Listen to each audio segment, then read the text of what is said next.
This is the OTB Television Network, a service of Capital District Off-Track Betting.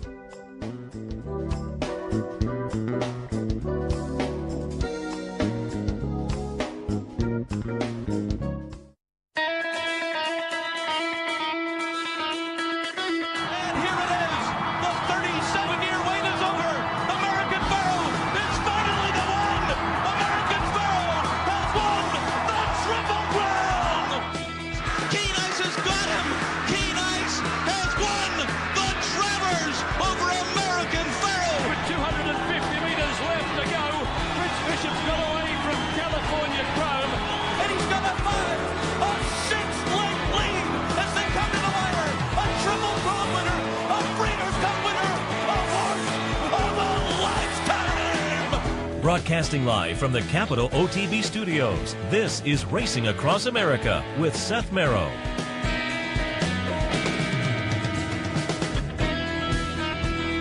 Good morning and welcome to Racing Across America on this Saturday morning. I'm Seth Merrow. Thanks for joining us. Thanks also to our friends at Gulfstream for their sponsorship. Gulfstream Park, champions start here. Let me hit you with the promos coming up because there are a couple today worth noting. 2 $100 win-a-bet contest, one right here at the Clubhouse Racebook, 711 Central Avenue in Albany, and one online. So you have your chance for $100 today with win-a-bet contest at the Clubhouse Racebook and online as well. Today is also a 1% bonus day on Aqueduct wagering. Wager with your Capital OTB bet account. And today and tomorrow, you get a chance at the 1% bonus. There are some restrictions. Visit the website for more information, capitalotb.com. Tomorrow, here at the Clubhouse Racebook, hey, it's a cap giveaway day. A nice little winter cap that you can pick up. First 50 folks through the door get a nice winter cap with an OTB logo on, very stylish. And as I say, the first 50 people through the door here at the Clubhouse Racebook will pick this up tomorrow, Sunday. But more importantly, tomorrow here at the Clubhouse Racebook, $500 OTB Live Super Bowl Sunday bankroll, or maybe I should say the big game. Notice people can't say the Super Bowl. Everybody says the big game now. But it's a bankroll tomorrow here at the Clubhouse Racebook, $500. Stop by between 11 and 1, put your name in the hat, and then at 1 o'clock we'll select 25 folks, and about 1 I will start playing, and about 4:30 we'll wrap it up and split up the money that we have made during the afternoon among the bankroll team. If you're not on the team, just love to have you here in the building because the more the merrier, and hopefully I'll give out a couple of good ideas that maybe will help you cash some tickets during the afternoon. But again, that's tomorrow here at the Clubhouse Racebook, 711 Central Avenue in Albany, $500 bankroll during the afternoon. All right, today on the show, a little bit later on, David Fawkes will join us. We caught up with him yesterday and taped an interview. He has seismic jolt in the swale. I thought his win a few weeks ago in the Limehouse was very impressive. So we caught up with David Fawkes, got a little update on his thoughts on seismic jolt in the swale this afternoon. Also, about 20 minutes from now, we'll be joined by Ellis Star, national racing analyst from Equibase. And Ellis is going to talk a little Santa Anita and a couple other things. But Santa Anita today, a reminder, they have a carryover in their Rainbow Six, and it's a mandatory payday. They're expecting maybe $10 million more in the pool. Take your shot, 20-cent increment. You can put together a nice ticket. But again, I wanted to toss in some ideas for this afternoon. So with Ellis, we'll take a look at the Bob Lewis and the San Pasquale. And he also had some ideas on one of the maiden races in there. So Ellis coming up a little bit later on. We're going to kick things off, speaking of Rainbow, with Acacia Courtney. And I'm not sure, I heard briefly in my ear, it sounded like there was something there, but now I don't hear anything. So now maybe we had, there we go. Now I have, it is returned. So as I say, Rainbow out at Santa Anita with the mandatory, but the Rainbow down at Gulfstream went over $1 million yesterday. So there's plenty of opportunities for a Rainbow on this Saturday afternoon at Gulfstream as well. And we're joined by Acacia Courtney on a nice stakes day again down at Gulfstream Park. Acacia, good morning. Good morning, Seth. How are you? Yeah, definitely a good day. We have 3 graded stakes today, and $1,042,000 and change is the jackpot carryover for the Rainbow Six. So not too bad at all. That'll start in race 6 today race 7, as it is the 12 race card. Yeah, it looks like a lot of fun down there. Pegasus last weekend. Yeah. Nice stakes card there. Come back with 3 nice 3-year-old stakes this Saturday. Nothing like Gulfstream in the wintertime. And before we get ideas for today, let's go back to last Saturday. Saw you down there. Had a great time, as always, down at Gulfstream. And it was a really, really nice card. What were some of your highlights? For me, World of Trouble, who kind of laid over things once they had the surface switch there. But he can go either way, but still looked pretty good. Bricks and Mortar and really City of Light put the exclamation point on the day. What were your thoughts on last Saturday's action? Well, it was great. I mean, you mentioned probably the main marquee horses of the day for sure. And, of course, the weather was a little bit disappointing, but we can't control Mother Nature. So, as you mentioned, some of the earlier stakes races off of the turf. But I think we still had a really good card, some really good performances. The Belmont Firster Hidden Scroll, who was really impressive in debut and has a lot of buzz around him. But I know that he's a horse that the connections themselves have actually thought really highly of for a while. And Belmont just had a great meet all in all, not just impressive maiden winners, just really, really batting at some high numbers as well. And I think Bricks and Mortar to get the big win like that, second off of a 14-month layoff, that is just an incredible feat in itself and how good his performance was. And then being at the press conference afterwards and just hearing the emotion from the connections of City of Light, then that really, I think, put an exclamation point on it all. And just seeing how emotional Mike McCarthy got and how much this horse means to him, and Mr. and Mrs. Warren, who have really put a lot into the game, and great to see them get a big win like this. Yeah, again, it put the exclamation point on the day and really has added to the legacy of a short run, but it's been a pretty nice run so far for the Pegasus. Last year we got to see the last start from Gunrunner. This year the last start from City of Light. A couple of really big performances. So again, it was a nice Saturday last weekend. And we'll jump in and get some thoughts on this weekend's stakes. Again, the action continues down at Gulfstream. But before we do that, because you mentioned Bill Mott, I want to toss in, we talked about it on the handicapping show a little earlier this morning. 7th race this afternoon, the maiden special weight. You got the half to a late. I think the firster from Todd Pletcher by Violence Final Say is going to be very good. But boy, that 7th race today at Gulfstream has some maiden specials that I think will be worth watching as the year goes along. That is a really exciting race. There's a field of 10, and only one has ever raced before, and that's Brother Aaron for trainer Dale Romans, who debuted on a wet track at Churchill back in November. The rest are first-time starters, and there's some beautifully bred horses in here. You mentioned Todd's Forest Final Say by Violence. You've got an Into Mischief Cult for Stanley Huff and Sagamore Farm and Where Paradise Lay. Haunt is the half to a late. Just some really, really exciting horses and some big barns. Jimmy Toner, mentioned the others, of course, and so really excited to see how that race does play out. I ended up taking the Stanley Huff firster, Where Paradise Lay. Yeah, I like Into Mischief firsters as well. So an interesting way to kick off the rainbow this afternoon. Yeah, I'll say. Let's move a couple of races later and go through the stakes action. Race number 9 this afternoon, the Forward Gal, Grade 3 event for the 3-year-old fillies, going 7 furlongs. I couldn't get past Feedback, and we're going to take a look at the maiden special weight maiden breaker at Saratoga August 12th. Feedback's going to be the number 3 horse. I guess the question mark is the horse has been off since this debut win, so that maybe is a little bit of a head scratcher, but it is Chad, and you'd have to figure this horse will be ready on the comeback. Bye Bye Jay is maybe a little bit interesting. Fashion Faux Pas off the win over at Tampa, and the Sandpiper perhaps a little bit interesting. What are your thoughts on the Forward Gal? I ended up taking Feedback, too. I think just looking at the connection, she's been working really well at Palmettos. Gerard Ortiz rode her in her debut. I know that was back in August, but as is no surprise to anybody, the Ortiz brothers continue to just do great down here during the championship meet. Leading rider, of course, is Luis Saez once again currently. But I thought that Feedback, even off of the layoff, she looks like she could potentially be very tough in here. And Fashion Faux Pas has the speed, and she won her last 2, which is really key. She has not yet won at the 7th furlong. She debuted at 7/8 and then was it really improved with the addition of Lasix and some experience. She broke her maiden at Laurel, and then we last saw her in the slop at Tampa. in stakes company. So I'm really intrigued by her. Just that early speed, I think, really stands out on paper. Yeah, fun race, scheduled field of 9 in here, and I think, again, we're looking at the 3-year-old trails beginning, and that's the 3-year-old fillies. On the 3-year-old male side, we have the Swale at a sprint distance, and then the Holy Bull around 2 turns a little bit later. But first, race 10, we'll start with the Swale Grade 3 event, again for the 3-year-olds going 7 furlongs. High Crime, maybe a little bit interesting off the maiden breaker with the 90 buyer. I'm a buyer guy, and that is pretty solid.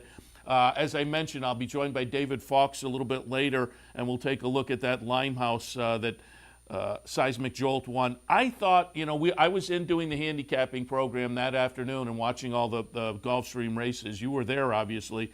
By the end of the day, I thought that was one of the more impressive performances that afternoon. It was a restricted stakes race, but I thought it was a pretty good effort. So he's in the mix for me. Country Singer is on the improve for Ralph Nix with Jose Ortiz on board. But I pulled up the Pennsylvania Nursery to take a look at while we talk. From Parks on December 1st, the winner will be Call Paul, the number 9 horse.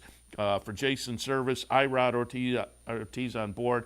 Michael Dubb and Company own. So Call Paul looks interesting to me in here as well. As I say, I may be tilting a little towards Seismic Jolt, but it's a competitive race. Your thoughts on the Swale? It actually is a very competitive race. I think it's pretty evenly matched, and this is a really good time of year where you start to figure out the 3-year-old picture, because right now you have some horses either coming off of an impressive maiden victory or maybe turning back in distance or just trying to get the right level of competition. And so they still have a lot to prove, which is one of the exciting things about it. High Crime, I need to see him do it again. He was so impressive in his debut. He has a real sprinter look to me, so I actually do like that he comes back in the Swale as opposed to trying the Holy Bull right away. I was wondering what they might do with him, but he looks like he could be a pretty solid sprinter, and so now he'll try that elongated sprint going 7/8. But he was really keyed up before the race, really on his toes, getting very warm, and I hadn't seen him in the flesh before, but he was able to parlay that onto a big performance on the racetrack. But again, I just need to see him do it again. And these horses will improve with maturity, but I use them in my top 4 for sure. My top pick is going to be Call Paul, Jason Service, and Irod Ortiz.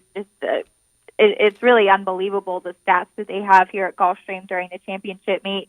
Jason currently at 44% for this meet, which is just wild. But this is a horse that's already Grade 1 place. He's run well against some very good competition. I'll have him on top, and my second choice is going to be the 3 Topper T. He'll be a price. He's my long shot play of the day.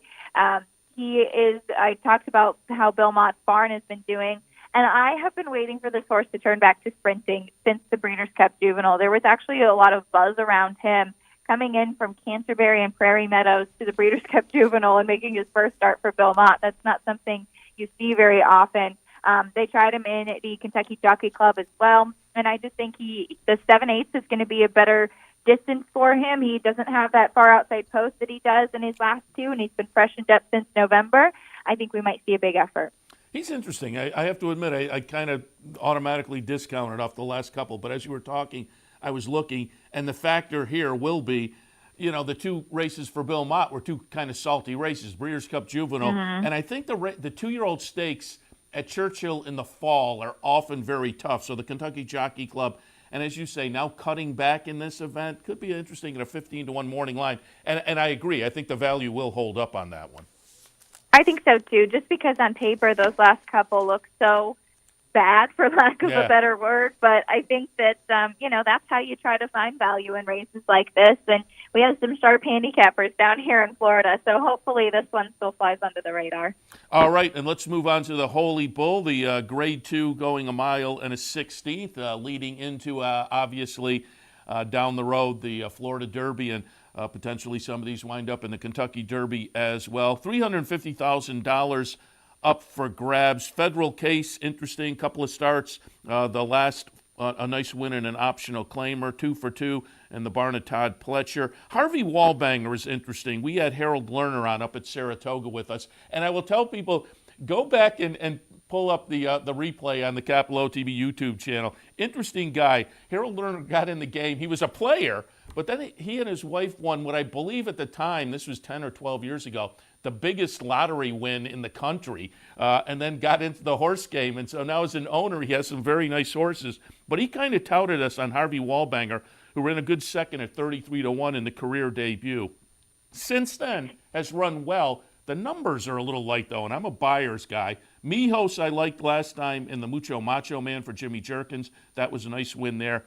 But we're going to take a look at the Remsen. Number 6 will be Maximum Mischief. And it's just hard to get by this horse. 3 for 3 right now for Butch Reed. And with this Remsen win, going to be interesting to see what he does in the 3-year-old debut. But, boy, he looked great this day. What are your thoughts on the Holy Bull? Well, he's been really impressive. It's hard to get by him for sure. I think he's still got a lot to prove today. You can see it even in the Remsen and especially in his morning workouts that he's still very green. He's still a little bit immature, but there is a lot of raw talent there for sure. I got a chance to see him in the flesh, paddock pulling the other day, and also in the barns last week. He shipped in early to Gulfstream Park, so when I was out at the barn area getting some sound for the Pegasus World Cup, Jose Corrales' horses actually were right next to Butch Reed, so I got a chance to see Maximus Mischief walking the shed row, and he's a very physically impressive-looking animal. He really looks like he has a lot of talent, too, but he can be a little high-headed. He can definitely be a little bit of a boy, for lack of a better term, so like to see him show a little bit more maturity this time on the racetrack, but he's done nothing wrong on his performances as of yet, and I think that he looks like he's set up for another big performance. Harvey Wallbanger schooled yesterday. He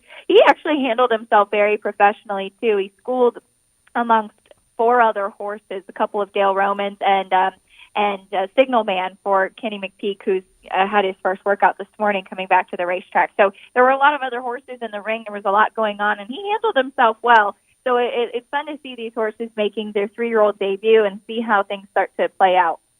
Yeah, it's going to be an interesting, again, step on the potential Derby trail this afternoon in the Holy Bull with the 3-year-olds. And you mentioned you saw some of the horses on the backstretch. I was looking at your Twitter feed yesterday in anticipation of the visit. Am I right? It looked like you made a new buddy, and I don't remember. Unbridled Juan, was it? Yes, that's right. He ran into Fred Hooper for Jose Corrales, and I'm a horse girl at the end of the day. That's where my heart is. So anytime I'm back at the barn, and of course, with permission from the connections, you can probably find me making some friends. Yeah, as I say, there was a nice video on the Twitter feed, and people can check out your Twitter feed every day. Certainly some good information there as well. And, of course, pregame show, the recap show before the races in the paddock or sitting alongside of either Ron or Jason. They can check that out as well. And once again, that Rainbow Six pool over $1 million. And Acacia, I say for the last couple of years, I've been a big player of that Rainbow. When it gets to about $500,000, I can put together a ticket at that 20-cent increment that is kind of a whale-sized ticket, but still $28 or $40-some dollars, and you've got some good coverage. And even if you hit the console, you can wind up with $800 or $1,200 for a $20 ticket. Yeah, it can pay really well. The 20-cent minimum, I think, is the really key, too, because you can spread a little bit more, and especially if you have a strong opinion and you're able to find a single, that can let you spread in some other races. So that's definitely the fun part about it. So we try to keep our tickets $43.20 or less as just kind of a general guide, and give people an opportunity to either add or subtract horses as they see fit. But it's a fun wager for sure, and it keeps you invested in race after race, which is fun. Yeah, as I say, I recommend it when it gets to about that $500,000 point. We are well beyond that now. So beyond that. people should take a look. Acacia, as always, appreciate the visit. Enjoyed seeing you and Ron and Jason and the rest of the team last weekend. We'll be back down Florida Derby, but appreciate the visit this morning. We'll talk again. Absolutely. Thanks, Beth. Good luck today. Acacia Courtney, another nice day down at Gulfstream, as it seems like every weekend during that championship meet in the wintertime. All right, we'll take a break. When we come back, Ellis Star, national racing analyst from Equibase, will get some ideas for Santa Anita for this afternoon. That rainbow goes today. It's a mandatory. They're expecting a huge pool. So keep that in mind for this afternoon at Santa Anita. And as I say, we'll get some ideas right after this. Stay tuned. It may be cold in the Northeast, but in South Florida, the action's hot. This winter, be part of the championship meet at Gulfstream Park, where the fields are deep and the payouts are big. With some of the most competitive turf racing in America, Gulfstream Park is your winter destination for the finest in championship thoroughbred horse racing. And if you're looking for the top jockeys and best trainers, you'll find them all at Gulfstream Park. So play it today. Gulfstream Park. Champions start here. Here in upstate New York, no one provides bettors with more wagering options than Capital OTB. Our network of ranch and easy bet locations stretches from the mid-Hudson Valley all the way to the Canadian border and west to central New York. So whether you need to place a bet, fund your Capital Bets account, or watch the next big race, all the action is just around the corner. A full list of our branch and easy bet locations can be found online at capitalotb.com. Capital OTB, the better and most convenient choice for wagering in upstate New York. No matter where in the world you are, the excitement of wagering on horse racing is just a click away. You'll get live streaming, past performances, race replays, our virtual tote board, analysis and selections from professional handicappers, a simple, safe, and secure wagering platform, and best of all, you get track prices. CapitalOTBBet.com. Bet any place, anytime at CapitalOTBBet.com. And be sure to download our new mobile app from the iTunes Store or Google Play.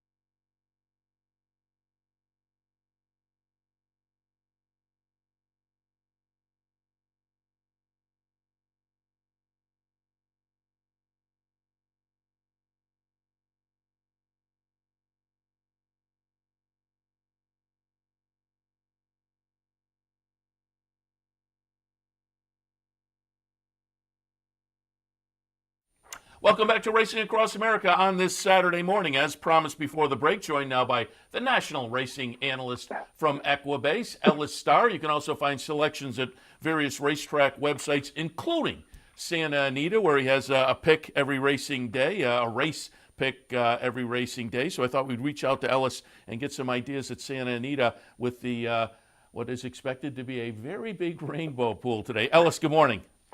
Good morning. Good morning, Seth. Good morning, racing fans. Happy to have you on board to talk a little Santa Anita. We'll also get some ideas, Withers and Holy Bull as well. But before we do that, I want to go back and get your thoughts on last weekend. We were down, lucky enough to do some live broadcasting from Gulfstream with the Pegasus. The weather did not hold up, and unfortunately it got particularly bad just before the Pegasus went off with the rain. But that's what you want to happen. If it is going to be an off track, you don't want quirky things to happen, and it played out just the way we hoped. At the top of the stretch, Accelerate came up to City of Light, and you thought you were going to get the match, but City of Light just turned out to be very special on that day. What were your thoughts last weekend in the Pegasus? Yeah, well, City of Light was very impressive. Accelerate, I'm not sure how that race went necessarily. Dallas Stewart always with a nice price in second, Seeking the Soul. And unfortunately, they're worth more. City of Light, Accelerate, even before that, being Breeders' Cup winners. They're worth more money now off the track than on, so they're going to the shed. But it was impressive. I was a little more impressed, to be honest. I mean, considering he's going to keep running now by Bricks and Mortar, because it was just second off the layoff. Yeah. I mean, he was a good horse 2 years ago before being injured, and that first race back was good. The second race back was awesome. So we're looking at a potential turf star this year. And the Belmont first earlier on the card was pretty good too. Oh yeah, yeah. The question, of course, is what kind of track that was. Yes. In terms of people were going to really put an asterisk by that race, which Bricks and Mortar you can't, because it was a little with some moisture in it, and now he's won on both firm and soft turf, and really good. So the Mont horse looks good, but we have to see him. I mean, I got excited last year about, I forget his name, the horse that ran third in the Florida Derby, Vermont, and they kind of pooped out after that. Yeah, you're exactly right about the surface. I said that at the end of the day. Let's see one more, but boy, he looked pretty good, certainly on the day. All right, let's jump in and get some ideas at Santa Anita for Saturday afternoon. And again, they have the big rainbow over 1 million, 1.5 million actually, and they're expecting potentially 10 million in the pool. So I thought, hey, let's get some ideas, and with 2 stakes races, we'll touch on those. And I know you have an idea on one of the maiden races as well. But let's start with the Bob Lewis. That's race number 6 on the card. The 3-year-olds going 1 1/16. It's a Grade 3 event. Mucho gusto for Bob Baffert. You always have to pay attention to Baffert runners. Nolo Contesto for John Sadler. But I'm going to pull up here the sham. It's our friends at West Point Thoroughbreds. The 6 horse is Gunmetal Gray. If you watch the Chicklets, the number 5 Coliseum, 3-5 from Bob Baffert. Boy, tossed in a dud on this afternoon. But Gunmetal Gray looked pretty good. Came in with the experience, obviously. Had run 5th in the Breeders' Cup Juvenile, but a nice second behind Game Winner in the American Pharoah just before that. And follows up here with this nice late run to get the win in the sham. Gunmetal Gray off of that. Mike Smith back on board. Interesting to me. What are your thoughts on the Lewis? Well, first of all, there won't be a rainbow at all state Santa Anita. There will be a rainbow pick 6, but no rainbows. And the forecast is still very dismal considering Santa Anita is at the foot of the San Gabriel Mountains. So we'll have to see how bad the track is. The field, I'm sure, will be the play and how much water is on top. This is interesting. You know, I might put in a ticket with the carryover. It's going to be good. I don't think we get the 10 million. You never know, but with scratches, I think you could end up paying, 3,000-4,000. It's still pretty good. There was a great carryover yesterday, by the way. People just advice in the pick 5 at Naira, and that's when you got to play because you're getting some positive expectation money here. I think, to be honest, as far as the pick 6 goes, I'm going to single Nolo Contesto. Oh, okay. To be honest, Gunmetal Gray was very impressive. I liked him that day. 7-2 was great. We're nowhere near that anymore. He got a 46-4 to run into. I don't see it again here. Mucho gusto, 47 in his mile at Los Al.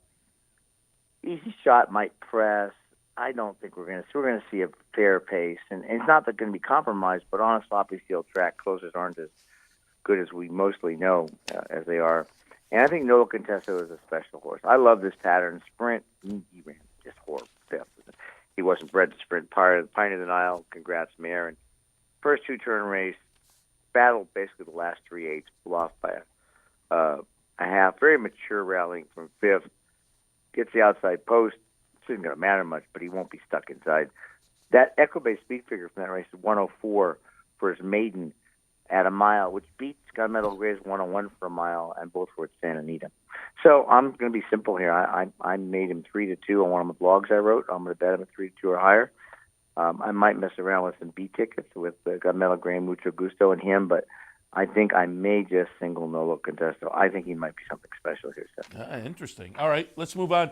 Again, as I mentioned, and this I checked out the Santa Anita website. This is your race of the day, race 8. Yep. If people want to pull that up and print it out. But race 8, I'd love to get some opinions here because to me there are a couple of tough races. Not that any of them are easy, but there are a couple of tough races in the sequence. This is one of them. 8th race at Santa Anita this afternoon. Maiden special weight for 3-year-olds going 6.5 furlongs. And I know in the 8th race you have a couple of firsters that you find interesting. Yeah, the 8th and the 10th are head scratchers. The 10th is the non-winners 2-12-5 claimer. This one's interesting because the ones that have run did not do much. And John White, I love him. He's got to make a morning line. He's going to go with the horses that have run. My mandate's the morning line favorite at 3-1 off of beating the nose. But that was on turf. This isn't turf. This is dirt. Sorry, it's not the same. And the fans will make that mistake as well. First-time starter, White House Road, 4-1. Mullins is 2 for 28 the last year or two. With firsters, I can't go there. I'm going to probably I'm going to take a shot here. If you win, you got to go big. On a mandatory day, you got to play some B's, so you got to use some other horses. But I'm going to use 7, 1, and 9. Sea Falls, Time Is Now, and Young Phillip. And they're big prices on the morning line. 2 of them are 21, 10-1, 5-1. And I'll make the case for Sea Falls based on this. A lot of folks don't know the name Shelby Ruiz, the trainer. Shelby Ruiz is Mick Ruiz's daughter. Mick Ruiz of Ruiz Racing course has some really good stock. Bull Doro, for example, Union I forget the horse's name. The big filly, Union something. Ruiz was the trainer of record for those horses. Midnight Pleasure. She had a winner at 20-1, winner at 20-1, second at 20-1, and the Union horse, I can't remember, the filly, 2-1. She knows how to train. She had a falling out with him, I think, but back. This is the second foal of the dam. The only other foal is 10 City, who was a really good 2-year-old. Won first out and then won the Bashford Manor in the fall a couple years ago. 20-1, the works are consistent. They're nothing splashy. The Stormer rides, definitely worth a look. The trainer's her trainer record is 3 for 18 with all starters, which isn't bad. Young Philip outside for Phil D'Amato. Get the hot apprentice Figueroa, who's giving Pratt a run for his money down there. And then the inside time is now, don't really like the rail first out, but Mandela isn't known for first timers, but he wins with enough. He doesn't work his horses fast. When you see something like this, 47-2 from the gate, 4th of 58, you've got to know this horse has ability. Pratt rides. The dam has had a lot of runners, 8 foals, I think 6 winners.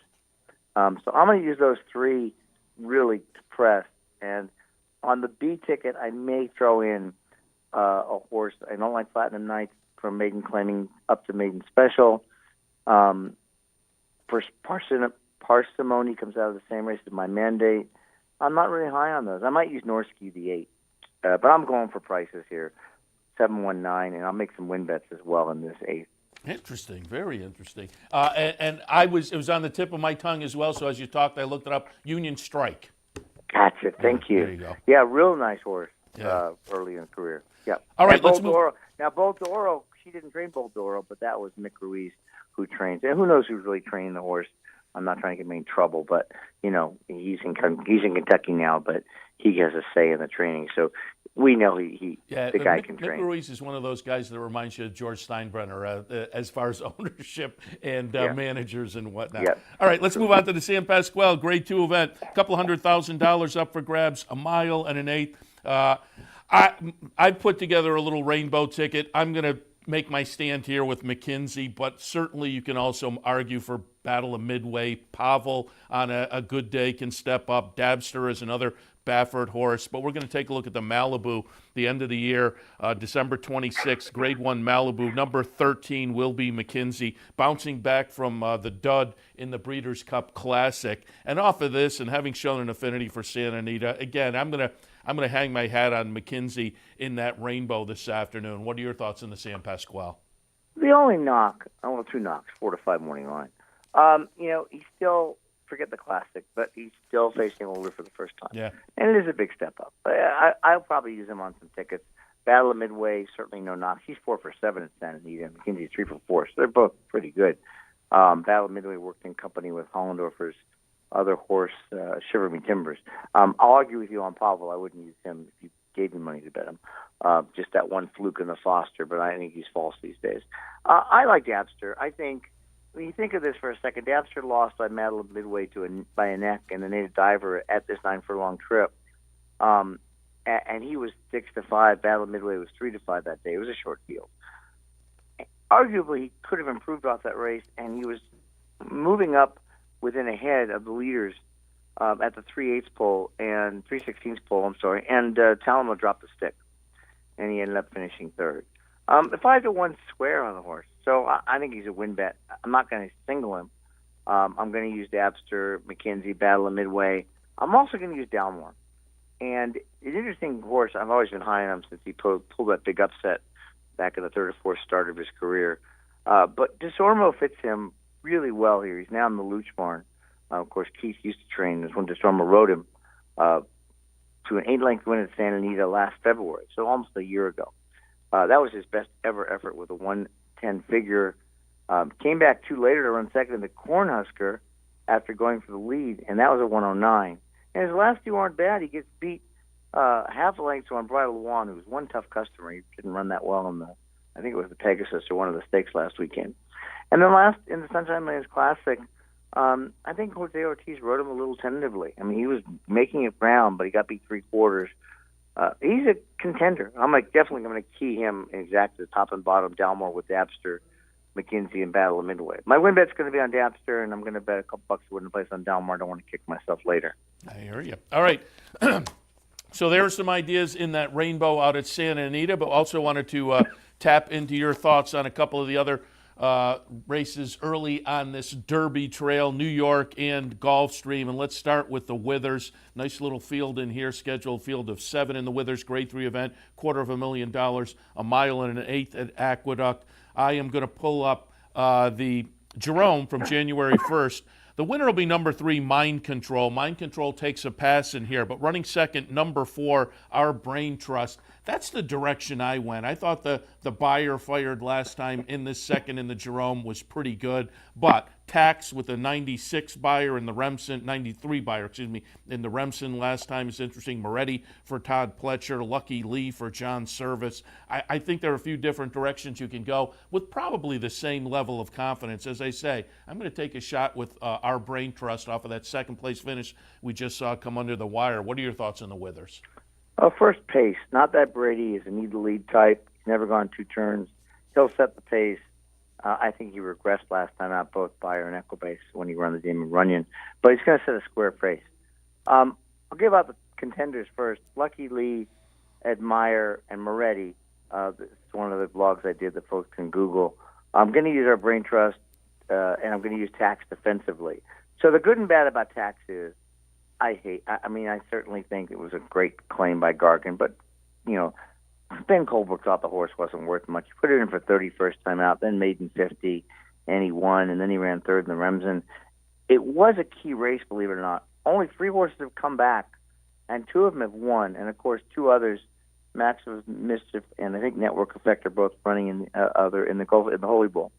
So I'm going to use him. But let me talk about Lucky Lee. This is a great pattern. 6 first. Both wins were 2 turns. John Service knows his way around the Triple Crown season. Frankie Pennington's coming up to ride.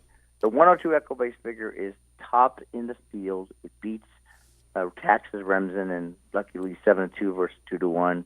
So I'm going to make him. Admire's a tricky horse, Seth, because this horse is based in southern Florida, and Romans is shipping to New York. Yeah. He did this a couple of years ago with J Boy's Echo. It didn't work out well in the Derby, but it worked out well in New York. Yeah. He ran well, and he's a 9 furlong winner. The speed figure's low, 94, but he's a Cairo Prince. I'm a big fan of Cairo Prince, by the way. The horse that won the Iroquois, another stakes winner.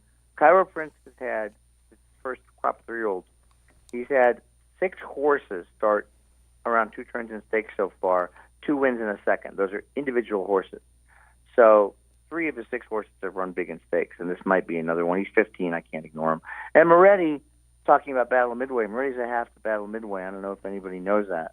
You got to really look deep to find it. That's why he cost $900,000. He certainly can get 9 furlongs. He won 9 furlongs. He's really low on the Equibase scale of 82, but he can get up there. I'm betting Lucky Lee to win. I'm keying him on top of Tax, Moretti, Admire, and Our Brain Trust. I'm going to come back and make a small win place bet and Admire, because I'm not going to let him beat me at 15-1. All right, and finally, let's shift attention to the Holy Bull and get some thoughts there. That is your race of the week over on Equibase, correct? Yes, Equibase and America's Best Racing. Grade 2 event, $350,000, mile and a 16th. A little bit earlier, we had Acacia Courtney on and showed Maximum Mischief and just a phenomenal performance in the Remsen. Yeah. It looks like it goes through him, but I mentioned federal cases being interesting, and Harvey Wallbanger. I touched on Harold Lerner and his story, getting into the game after winning the lottery 10 or 12 years ago. But we're going to take a look at Mijos in here, because I know that's one that you consider in this race. We're going to look at the Mucho Macho Man. I liked him that day for Jimmy Jerkins. Went off at 5-2. Mijos is going to be the number 6 horse on this replay. Again, I think it's a nice field. Maximum Mischief, though, just if this horse comes back in the 3-year-old debut the way he left the scene as a 2-year-old, could be a little too tough this afternoon. But what are your thoughts on the Holy Bull? So, ground scratches probably aren't out yet. A lot will depend. Going for Gold stretches out from 6 furlongs off races in which he went 22-6, 46-2, 45-8. Maximus Mischief has gone wire to wire in all 3 of his races, sprints and routes. He cannot keep up with Going for Gold. he will be put in a position he may not have been in. Now, he's a good horse, and again, I talked about the Remsen that 2 or 3 horses to come back have already won. Jose Ortiz picks him over Mijos, and the figures are fine, 104. I'm concerned. I'm going to use him defensively. I'm very concerned about the pace and everything else about that. Mijos is my top pick. First of all, we talked about Cairo Prince. He's one of those horses that did win because he won the Mucho Macho Man. He should have no problem getting 9 furlongs. Johnny Velasquez moves from Federal Case to Mijos, different trainers, which is interesting. And the pattern is phenomenal, 80 to 99 to 105 on the Equibase speed picker. He's my top pick. Federal Case, I could easily make an angle for, a case for at 6 to 1 for Fletcher if that holds up. 2 wins, a mile. He should get a mile 16th, not a problem. Off the pace style, should be in a great position. Really interesting angle, our product, Stats Race Lens, gives the ability to run a lot of queries, and we happen to have a preset one. And you'd think this would be a no-brainer in terms of a play. When Todd Fletcher goes to Javier Castellano for a jockey chain over 5 years, over 350 races, it actually shows a flat bet profit 26% of the time.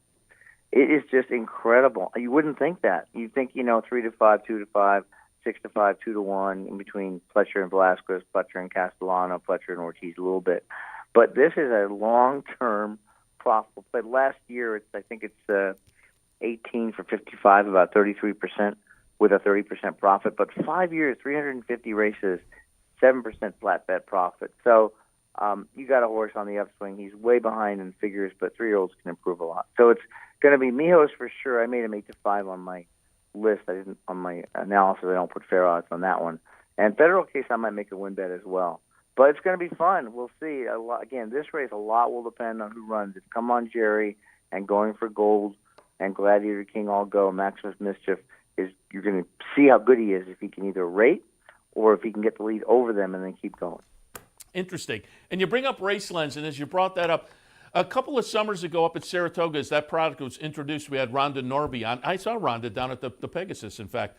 But it occurred to me as you talked about it, some morning we have to have you come on and really kind of introduce folks who maybe aren't familiar to the Race Lens product. We'll do that some morning. No, happy to do that. Send you some screenshots, give you an account, let you look at it. We have a race of the day every day. It's a program on steroids. It lets you do PPs, customize, but more importantly, queries. Every time you handicap, you ask yourself questions. And perfect example, I'm going through the Holy Bowl. Oh, what sires have done well with 3-year-olds and 2-turn stakes? What sires have produced horses running 9 to 10 furlongs? For that maiden race. How's the Dam's Foals done? Anybody significant? How's trainers do with certain moves? And it's not the end all, but it answers questions for you very quickly as you handicap, which is something in the past that's taken a lot of time, and a lot of people skip those kinds of analysis, and sometimes you miss some really big horses because of not having availability of that data. Yeah, we'll definitely do that. And as you've talked on the screen, as always, we put up your Twitter account too at UberCapper, so people can check that out anytime they want. Ellis, as always, appreciate the conversation, and certainly we will talk again. It's my pleasure, Seth. Everybody go out and have a great day, and if you're in Southern California, try and avoid the rain. There you go. Ellis Star, National Racing Analyst for Equibase. Again, some ideas at the top of the interview. That big rainbow playing out at Santa Anita on this Saturday afternoon. All right, we'll take a break. When we come back, that pre-recorded interview with David Fawkes coming up. Stay tuned.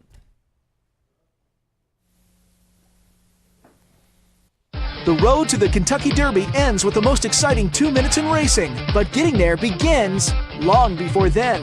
With 34 prep races that span 15 tracks, the best place to watch, wager, and win is Capital OTB and OTB TV. Upcoming Derby prep races include the Risen Star from the Fairgrounds and the Fountain of Youth from Gulfstream Park. So for in-depth coverage and expert analysis of all the Derby prep races, stay with Capital OTB and OTB TV. What if there was a way to become a better horse player, to have a better knowledge of the game, to be more successful? What if there were a way to take what you've learned, what you know, and make better decisions, better choices? In horse racing, knowledge is a powerful tool. Race results and replays, past performances and live streaming, wagering from all your digital devices. Capital OTB. become a better horse player.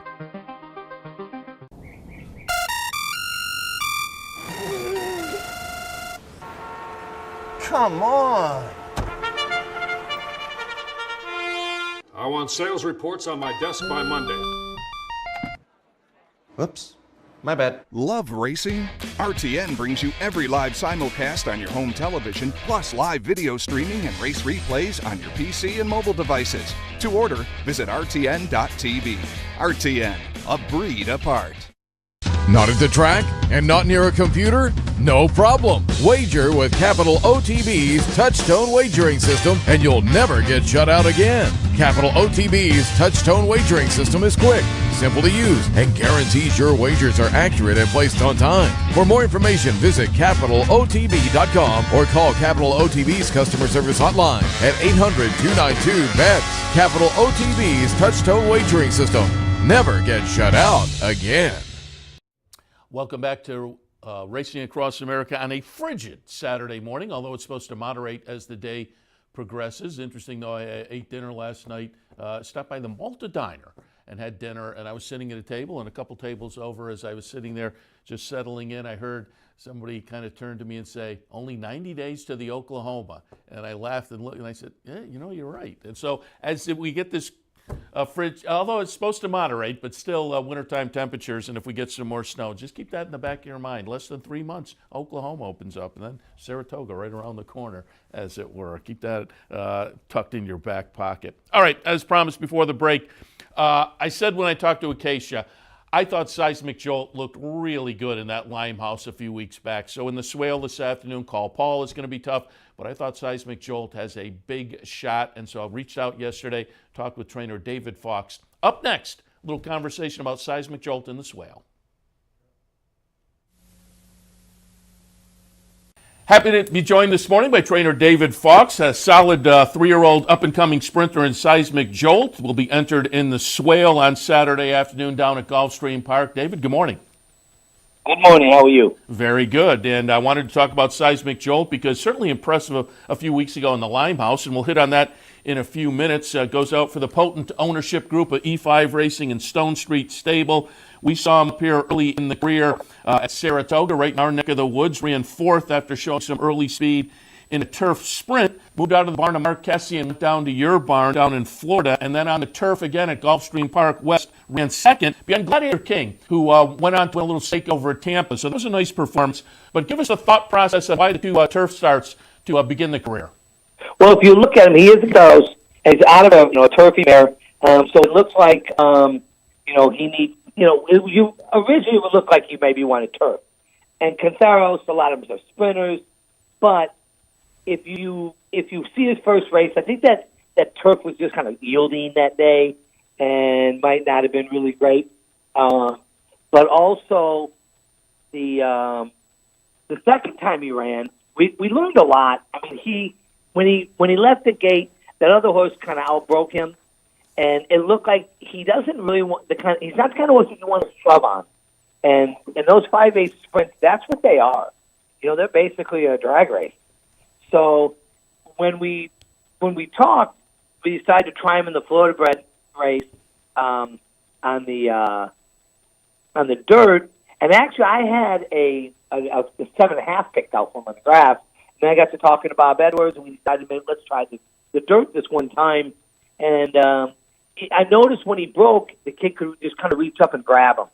And that's what he liked, and he didn't have to be shoved off his feet early in the race. So, consequently, he came right back and did the same thing again in the Limehouse. Yeah, let's go back and take a look at that maiden special weight maiden breaker on the dirt. This was career start number 3. I'm a buyer's guy. They've improved in each of the 4 career starts.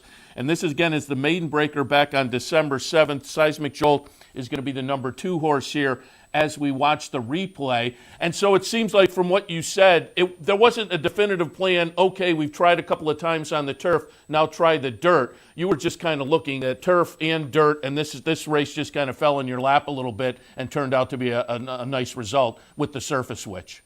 A little bit, yeah. I mean, there's no reason he always worked really well on the dirt. But it was kind of his, I think that was Marquesi's thought. That was some of my thoughts early on was, he's kind of bred for the grass. But, he also doesn't, he doesn't like to be really rushed hard.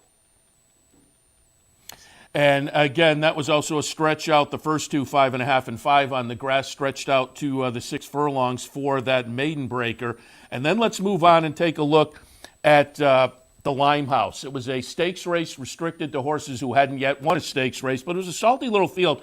I do an afternoon handicapping program, and I was in that day, and we were watching the Gulfstream Park races. Nice set of stakes races on that afternoon. I'll tell you, David, at the end of the day, I thought Seismic Jolt was one of the more impressive winners on the afternoon. We're going to watch the stretch run here in that Limehouse. Seismic Jolt is going to be the number 5 here, again under Tyler Gaffleone, who had gotten on board for that maiden breaker we just saw.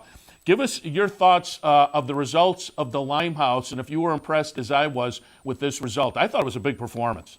I thought it was huge, especially if you watch the race from the half-mile pole to the quarter pole. Tyler was on the outside. After the race, he told me, Dave, I was in a spot where I had to make a decision because I was going to be 4 wide around the whole turn. When he approaching, like maybe he's about the 3.5, he just knuckled that horse a little bit to get him on the bridle, and he took over right then. So to me, the most impressive thing was the fact that when he asked him to get himself into a position closer to the rail, that horse took him right there. Immediately. And I was reading some of your comments and some of the follow-up articles before the Limehouse, after the Limehouse, and I've already kind of alluded to it. As a buyer guy, really have improved nicely over the first 4 career starts. And it seems like from some of the comments you made, he's one of those horses that has kind of got the education out of the 4 starts and really has improved. Yeah, he hasn't, and he hasn't made these giant jumps where he ran from a 58 buyer number to a high 80. He's made nice gradual increases, which is what I like. I like when they make those gradual increases because that's a good sign. As I say, Tyler Gaffleone on board for the past couple of 2 wins. Is he a good fit for the horse? Yeah, he seems to be. He's 2 for 2 on him for me. Yeah, it's worked so far, absolutely. All right, Saturday afternoon, the Swale, 7 furlongs, so stretches out another 1/8 of a mile. Any concerns there? No, in fact, I really want to. I'm excited about seeing the stretch out. And let me ask you this. I know you don't like to get too far ahead, but it is that time of year, and you have connections that certainly are big players in the game. Somewhere in the back of the mind, if the success continues, do you stretch a horse like this out, or are you confirmed 3-year-old sprinter? Because there are plenty of opportunities. I mean, up here in New York, the Woody Stevens and the King's Bishop, there are lots of great 3-year-old sprint races during the year. But as I say, at this time of the year, if you have a good 3-year-old, is the possibility of stretching out somewhere in the back of the mind? Always. Oh, yeah, absolutely. And the thing is, and like any horse, I like to let them take me. If it looks like he's going to stretch out, and that's great, let's go. But if he looks like he's kind of going to lean more towards the sprinting side, there's still plenty of stuff for him. And I would have to also guess, given what we saw, particularly in that second start behind Gladiator King, and as you say, maybe the distance wasn't up his alley, turf is still a possibility to return there, I would imagine. Yeah, if he's so needed, I think we could. And give me a little update on how he's training into this off of that Limehouse race, and just give me your expectations for Saturday afternoon in the Swale. I expect him to run really well. I worked him last Friday, and Tyler came back, thrilled the way he worked, said he felt great, moved great, so he had plenty of horse in the breeze. So I expect him to run well. And just a kind of a training question. Do you train differently for a race like this, a sprint race with a horse that at this point in the career is a little more sprint men? As you say, the potential is there to stretch out. But do you train differently as a non-trainer? I'm asking a trainer. Do you train differently for the Swale as opposed to the guys who are going a little later in the afternoon in the Holy Bull around 2 turns? I mean, maybe they do a little more. I think a horse, once they're fit, I don't think you have to train them a whole lot different to do, to do a lot, to stretch out. They're fit. They're gonna once you get a couple races, they can go about any distance if they have the ability to do it. Absolutely. And as I say, I was very impressed with that Limehouse as I sat in here that afternoon. So I think you have a nice little 3-year-old sprinter. It's a nice full field in the swale that I think is going to be very, very competitive. But, David, we appreciate the time this morning. Wish you a lot of good luck on Saturday afternoon. Thank you. Have a good one. Thank you. David Fawkes with Seismic Jolt. I think Seismic Jolt has a big shot. I really like that Limehouse. Call Paul is going to be tough. High Crimes, maybe if he can follow up off of that last race. Topper T, Acacia mentioned that one. I'll take an extra look at that one at potentially a price. But we'll see what Seismic Jolt can do off the nice win last time in the Limehouse. All right, before we wrap up, just wanted to toss out, I'm going to play the Rainbow at Santa Anita. As Ellis said earlier, the weather this week out there has been a little dicey, so hopefully the track conditions don't make things wacky out there. But I have a ticket together, 2x2 by 4x4 by 1x4, $51 and change ticket. You see it there on the screen, and I'll just kind of go through it quickly here. Starts out with the maiden special weight race in race 5, and this is tough. I went too deep. I have it 5, 8, 2, and 1, but I'm going to use the 5 and the 8. Omaha Beach for Richard Mandela, 8-5 on the morning line. String of second place finishes in the last few. He's been close, hasn't gotten it done, but certainly on the numbers seems pretty good. One Bad Boy by Twirling Candy off a career debut that I think was pretty good. I like that breeding and the experience. I'm leaving out Koa, first-time starter for Jerry Hollendorfer, that they paid a decent amount of money for at a 2-year-old sale in March. Worked 10 flat there. I may regret that, the number 2 horse. But again, you got to make your stands various places to keep the ticket kind of affordable. So I'll play the 5 and the 8 in race 5, leg number 1. In the Bob Lewis, I am going to go too deep in here with the 4 and the 5, Gunmetal Gray and Mucho Gusto. Ellis mentioned Nolo Contesto. He said he was going to single that one. I may kick myself a little bit. Certainly a good number in the maiden breaker last time. I just thought that on the numbers, Gunmetal Gray and Mucho Gusto probably had an edge on that one, but Nolo Contesto is still lightly raced. But in this field of 6, as I say, as a buyer's guy, I thought Gunmetal Gray and Mucho Gusto kind of stood out on the numbers. So I'll make my stand in race 6 using the 4 and the 5.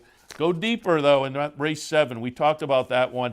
And I'm not arguing with Ellis because, as we commented, there are a couple of head scratchers in the sequence, and this is one of them. Ellis went with firsters. I didn't use any of the firsters, but I'm not arguing with that sentiment because I think you can kind of make the argument for quite a few of them in here. That's why I'm 4 deep. I used the 3, Calder Vale, has had 11 tries and hasn't gotten it done, but certainly there are some numbers underneath that stack up nicely with this bunch, and sometimes they just eventually get to that point where they find a field they can get through. RBI, kind of a similar situation. 6 starts, hasn't gotten it done, but the numbers, I think, stack up well against those that have run. Royal Aspirations, 2 starts so far. Again, the numbers fit. And Toby Time, still lightly raced. Only 1 career start. It was a little bit of a dud, but there are some workouts underneath that says this horse may be better than that. Now, this is the kind of a field, those horses that have had experience, it's not much. So it's a field where a fresh face can get it done. I didn't use any of the firsters, but they have license to come out and whistle in this field. However, I did go 4 deep. It is a head scratcher. 3, 9, 8, and 5 in race 7. Race 8, same situation. I'm 4 deep in this maiden special event. I'm going to use 5, 3, 8, and 4. The 5, my mandate. Actually, this is the race. This is the race with the firsters that Ellis was taking. So, the 7th race is a similar situation. There are some firsters in there that I think, as I say, could step up. These are 2 of the Skullbusters in the sequence, again with a similar scenario.